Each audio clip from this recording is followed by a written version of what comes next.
There's a tweet from the Prime Minister as well. He has tweeted that Mufti Saab's demise leaves a huge void in the nation and in J&K, where his exemplary leadership had a major impact on people's lives. Rest in peace.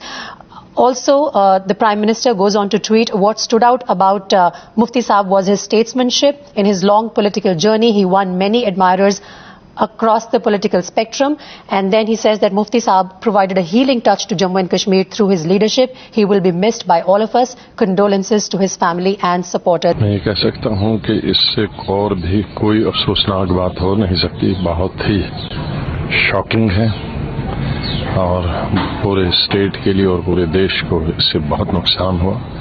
वो hardcore nationalist थे और हमेशा मुल्क के बारे में सोचते थे और जम्मू कश्मीर के लोगों के बारे में सोचते थे।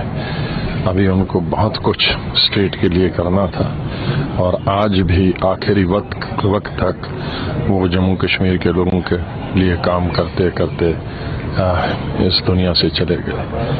अल्लाह उनको जन्नत नसीब करे और उनका जो रास्ता बनाया हुआ था उस रास्ते पे मुल्क की और रियासत की स्टेट की खिदमत करने का हम सबको मौका है। पूरी पार्टी को बहुत अफसोस हुआ, हमें व्यक्तिगत तौर पर बहुत अफसोस हुआ। मैंने तो स्टूडेंट लाइफ में तो सही में उनको जानता हूँ और बल्कि जो शुरू की राजनीति थी मैंने उनकी लीडरशिप में की है और मुझे उसका हमेशा गौरव रहेगा।